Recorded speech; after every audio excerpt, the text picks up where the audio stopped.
The NBC Theater presents... Screen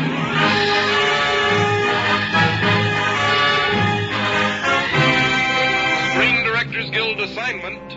Production, The Exile. Director, Max Opels. Star, Douglas Fairbanks, Jr.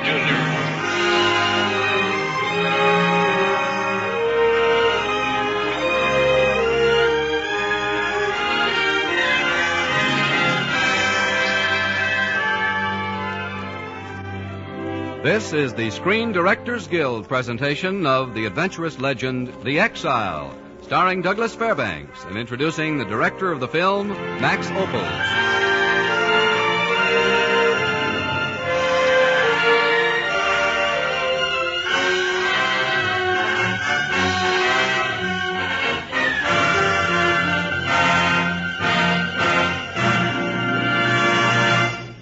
The statement that art acknowledges no national boundaries is particularly true of the motion picture medium. Thus it is with a great deal of pleasure that the NBC Theater welcomes tonight a director who received his film education in Germany and France. In him is exemplified the rare combination of talents which are the starting point of the screen director's art.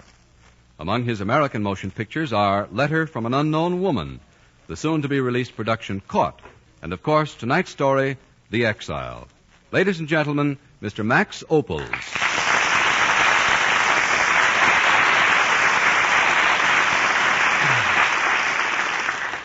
Thank you. Thank you. I'm very pleased and flattered that tonight the Screen Directors Guild presents The Exile, with Douglas Fairbanks Jr. in the screen role of Charles II and Jeanette Waldo as Kay. For many years I have had an idea about how history should be presented in the dramatic form, and The Exile is that idea come to life. For me, over centuries, parts of history take on the flavor of an old ballad, singing the deeds of brave men who lived in a kind of fairyland.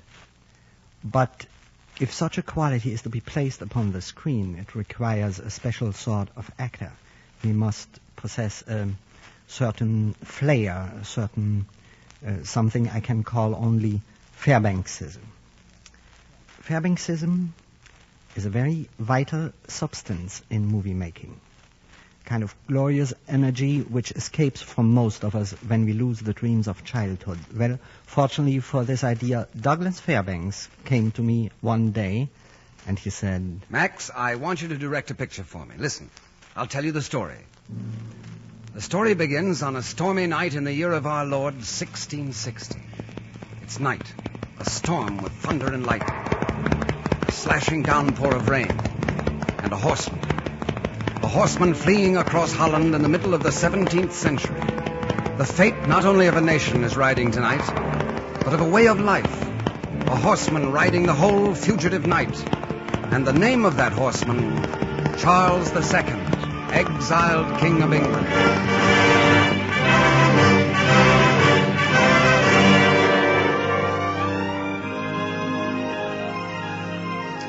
In the bright morning, the exiled king is at his ease, pretending to sleep on the bank of a Dutch canal. Pretending to sleep because an enemy, a mounted man in a black cloak and a round hat, with ascetic, suspicious eyes, is riding slowly toward him. Stops without dismounting. Yo, peasant. Huh? Good morning, good morning, good morning. Greetings in God's grace. Greetings. And have you seen aught of a man about 2 yards high with black hair and impudent manner? Excuse me, but I am a stranger here, far from home, and enjoying the hospitality of these Netherlands. English? Indeed. Far from home? For what reason? My health. God heal you, sir. And have you seen aught of the fugitive English King Charles Stuart, banished from England and hiding here? What? That scoundrel among men, that lazy, self-indulgent wastrel of... Imagine England in the hands of a man like that, eh? Not if Cromwell's men discover him. You have not seen him? Is he about? We found his horse wandering exhausted in the wood. Knave, tyrant, tormentor of dumb beasts. Well, speed you on your search, sir. And may you and Charles II come face to face, one day not far off. We shall. Farewell. Farewell. Health and a long life, countrymen. My thanks, countrymen. My thanks. I must be on the move. But where? Where? You there on the bank. Oh. Ahoy, canal boat. Can you help me? I can't keep this barge in midstream. Keep it headed straight. I'll jump aboard from the bridge. Well, hurry. Plenty of time now, lass. Plenty of time. Now, steady as you go. Steady. I'm trying. All right. Now. Quick, hand me the pole. Here. Good. Hold it against your shoulder. I see. And push. I have it now. Oh, that's so much better. Jan would have been furious if I had grounded his barge. Jan? Who's Jan? He owns the boat. He lets me use it if I haul his cargo. Is he your master? My cousin. Healthy? Very. Muscular? A huge man. And he lets you do his heavy work, does he? He owns the farm next to mine, and he owns the debts on my farm and my inn. 3,000 guilders I owe Jan. You have a farm and an inn, eh? Ever since my father died. Tell me, this farm and inn of yours, is it close? Not yet. I must anchor another night. Good. Why? I find leisurely travel sometimes very soothing. And you need help with this barge and swollen waters, don't you? Yes. Good. Well, I come from a seafaring nation. Consider me your crew.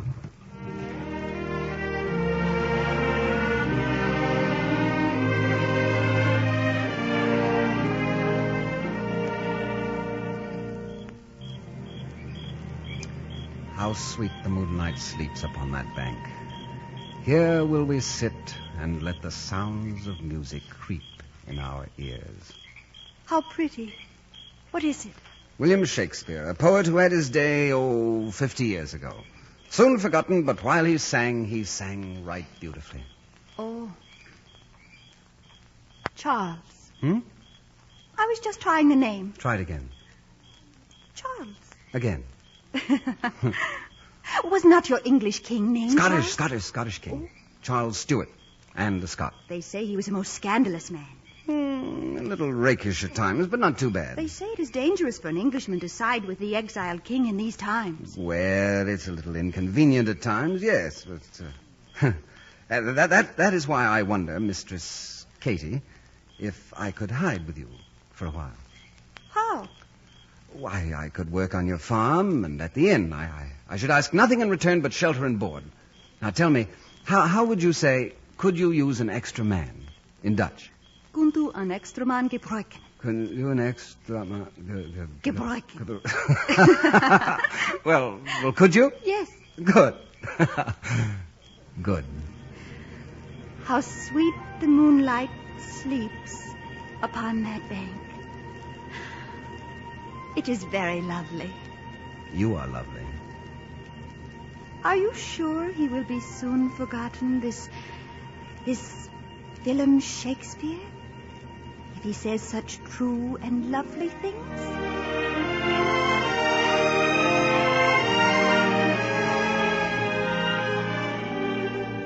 For weeks, the exiled king works at Katie's farm and inn, willingly, even gladly, performing the most menial labor. Only his Cavalier friends in The Hague have been told of his new hideout. And now, one day again, history rides the Dutch lowlands.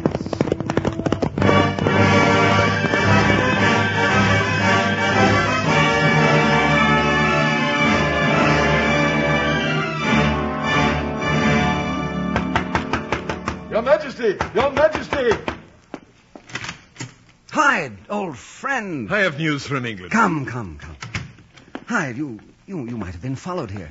Aye, but the news warrants great risks. Oh? Your Majesty, General Monk has declared for us. General Monk? On our side? Even now, his army marches against the Roundheads. England is split into more factions than ever. And General Monk thinks the country would rally to your side if you returned now. Return? Now? At once, Your Majesty. I'm sorry, Hyde. No. But with Monk on our side now, how can we fail? I said no, Hyde.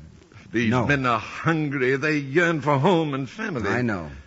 10 long years in exile. I know Majesty. that, too. Bitterly enough. Is this a time to show hesitation and fear and doubt? Fear? Who speaks of fear? Great heaven, man, for 2 years after Cromwell killed the king, my father, I fought and met defeat, wasting the blood of men who trusted in me. And all because our hopes were false. False! I was told the 3 kingdoms would rise behind me to a man until I faced the enemy. And I was left alone with a handful of men. Brave men, but beaten beforehand and doomed in advance by false hopes. False hopes, false starts, false promises. And always the blood of free men uselessly forfeit. Now, I'll go home, Hyde, when I am freely called by all my countrymen. And not before. The men are ready now. They call you leader. King. King. What good's a king who's only king to some? So be it, sire. There is other news, not quite so favorable. Colonel Ingram is in Holland. Ingram? Here? That is evil news. If there is one man in Christendom I fear above another, that man is the executioner Ingram. Oh. Describe the man to me so I'll know him if we meet. Think of the face and habit of death, and that is Ingram. His skin is parched and yellow like a dead man's.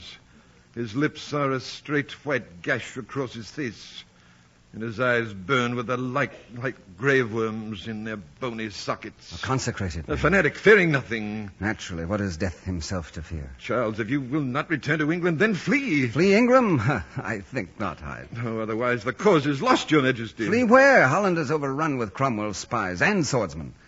Besides... Charles, where are you? Besides, I like it here. In spite of England.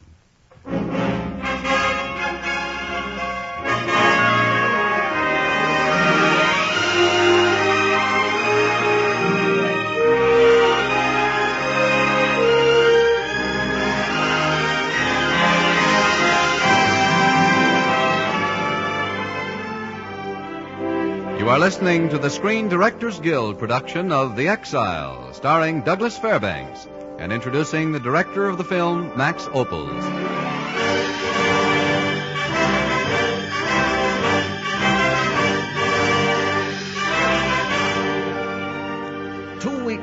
Two more weeks of idyllic pastoral life on Katie's farm. Then one afternoon, Charles is fishing in the canal, for if a cat may look at a king, then a king may look for a catfish. Unheard by him, a figure dressed in tarnished, regal clothing moves up behind him, leading a moth-eaten horse. Are you a Hollander? Huh? A Dutchman? Huh? Oh, good day, sir, good day. I'm told there is an inn hereabouts. An excellent inn, my lord. I know, for I work there. Ah, but you're English. True. What is your capacity at the inn? I have been promoted to overseer. Excellent. A fellow exile and an overseer. Tell me, what costs bed and board to a fellow countryman, you know? 2 guilders a night. 2 guilders. Suppose I tell you in all confidence that when I have spent the night at your inn, you may charge the next guest 20 guilders without protest, for you may tell him honestly, a king slept in this inn. Eh? King? Which king? Look at me. And though these English garments be the worse for hardship, and though my lineaments be weathered and war-beaten, say if you can that you do not recognize your king, Englishman. Not Charles Stuart. And the wandering, exiled Stuart. Yes. Oh, sire. Arise and lead me to your inn. You and your employer shall be rewarded handsomely someday.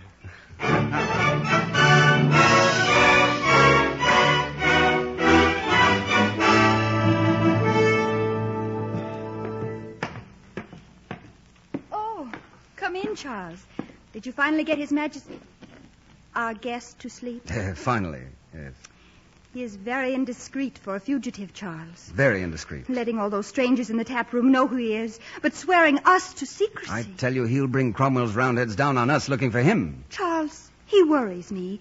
He told me he wants you with him when he invades England again. Oh? And when may this be? He said soon.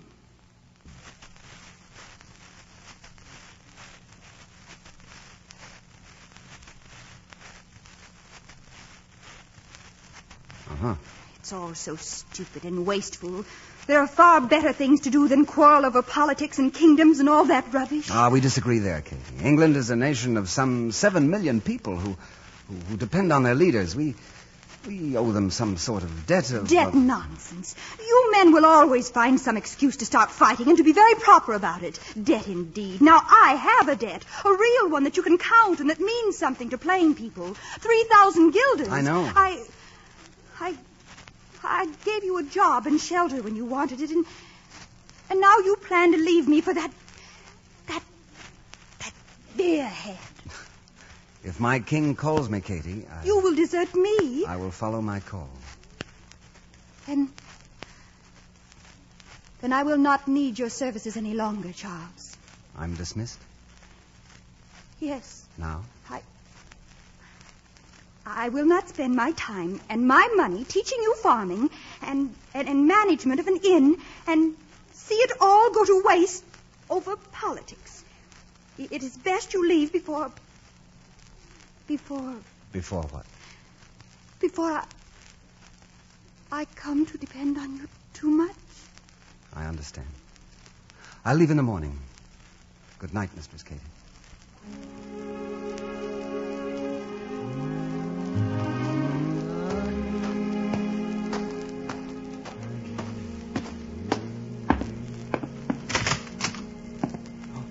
Come in, please.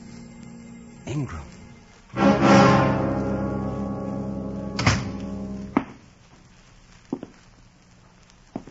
The face and the habit of death, and that is Ingram. Like a dead man's, his mouth a straight white gash across his face, and that is Ingram. Ingram? Do you work at this inn? Yes. English? Yes. I've seen you before. Somewhere. It may be. Tell me plainly, of which party are you? Party? The parliamentary party? You mean the Roundheads? Do you call them so? Candidly, sir, if I ever see my home again, I shall belong to no party. I have recently renounced politics. Then perhaps I can trust a man without any convictions. I suppose that depends on the trust. I am looking for a man whose face I have not seen in many years. Rumor places him hereabout. His name is Charles Stuart. You refer to the king? We call him Charles Stuart. What? Who down there takes the name of his sovereign, Charles II of England? The fool. The pompous idiot. And what is this? A despised Roundhead in the royal presence? Bare your head. Bare your head, I say. I remove my hat only in the presence of God and in the presence of death. Sire, this gentleman here is looking for an uncrowned king. The gentleman's name is Ingram. The executioner? Your servant, sire. I'll retire to my room. Wait. I'm tired. You shall sleep soundly. Oh, no.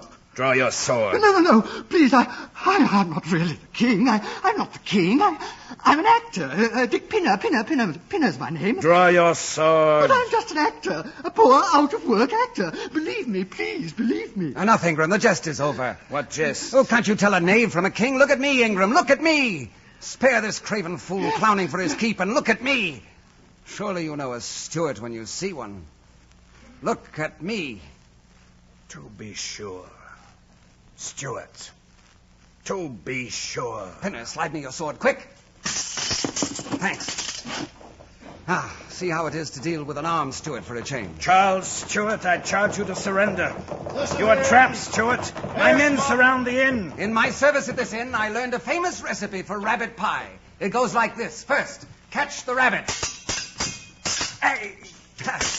And keep a firm grip on your sword. Remember it, Ingram. Long live the king! Robbins, Thurlow, all of you! Colonel Ingram, after him, men, dead or alive!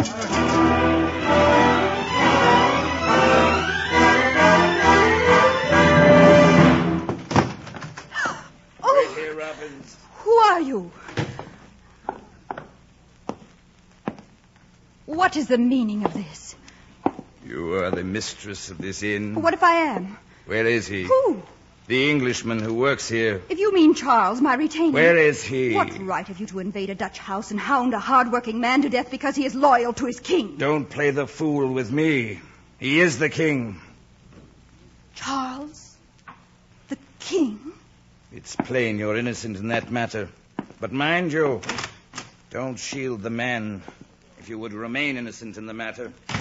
What now, Colonel Ingram? It's plain from her manner that Stuart's more than handyman to her. Watch her. She'll lead us to him.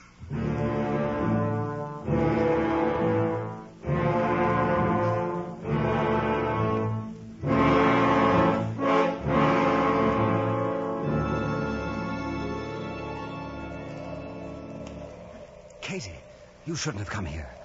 They'll not admit to search around this windmill. Charles, that man with the face like a skull. He told me who you are. Then let me tell you in a few moments what I wanted to spend my life telling you. I love you, Katie. Above all things, deeply and gratefully. Gratefully? Why? Because in your love, I've found a few precious moments of shelter. I've learned from you another life than fear and flight and battlefields and parliaments. If I should die, remember that I loved you. Not as King Charles, doubtful monarch of a restless realm, but as Charles, master of his own soul. Charles, look, they're coming. I knew it. Quick, inside the mill. Here. Against this wall. Hide. Behind these sacks. Robbins, guard the door. Thorough around the back. I'm it, the Stuart single-handed. He's coming in alone. God be with you, Charles. Charles Stuart. Stuart, how will you die? I give you this chance to face me alone, for I would relish killing you with my own blade. Stuart! I am here. Defend yourself, killer. Rejoice, O England. Thy deliverance is at hand. Oh, well spoken, sir. You write your own epitaph. We'll finish this alone, you and I. You'll die for that vanity. I'll live for my beliefs. And I for mine. Back, Inquisitor. What? You give ground to a Stuart? Back, I say, back. Rusty. Rust, Ingram, is the color of old blood. Your crimes are upon you, killer. Back! Up the stairs! Blasphemer! Back! Heretic! Back, I say! Up! Ungodly Stuart! Why? Because I think God made men free? Die! Another time, Ingram. Not just now. Die! You must die if England is to live. Rot. England will live no matter what happens to either of us. On guard. Killer!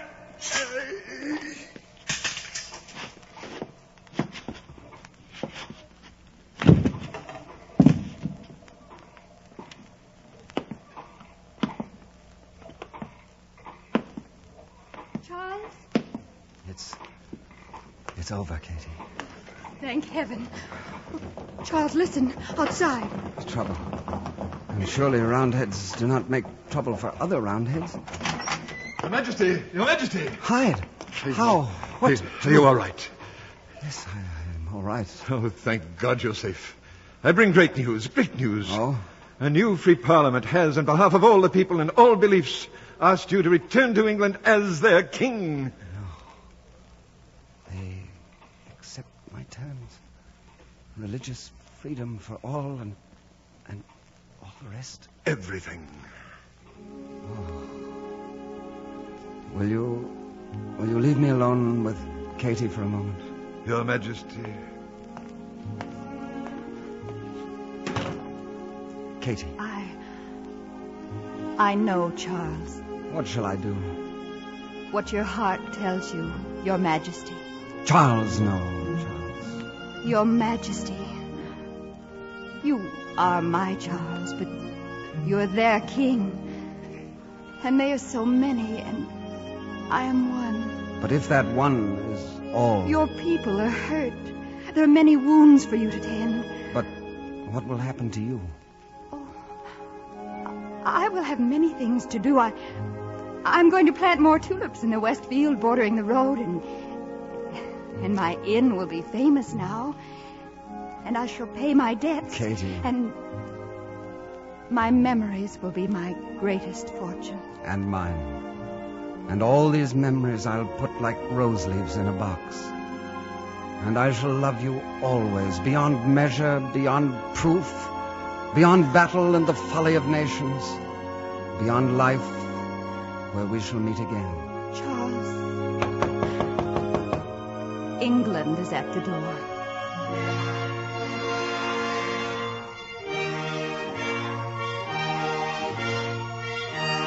Coming.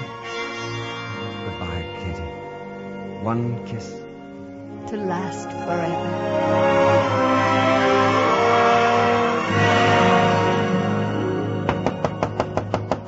Coming. Coming.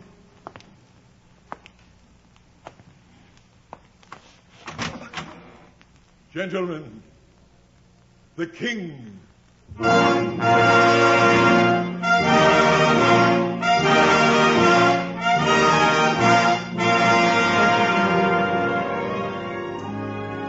And I shall love you always, beyond measure, beyond proof, beyond battle and the folly of nations, beyond life, where we shall meet again.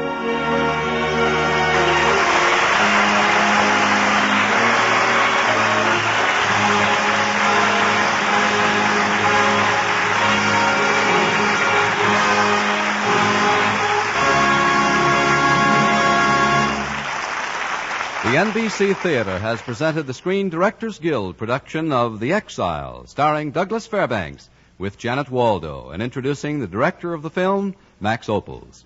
Next week, the NBC Theater brings you the world-famous screen director Alfred Hitchcock, introducing the delightful comedy Mr. and Mrs. Smith, with Robert Montgomery in the starring role. And now, here again are tonight's stars, Douglas Fairbanks and Janet Waldo, and screen director Max Opels.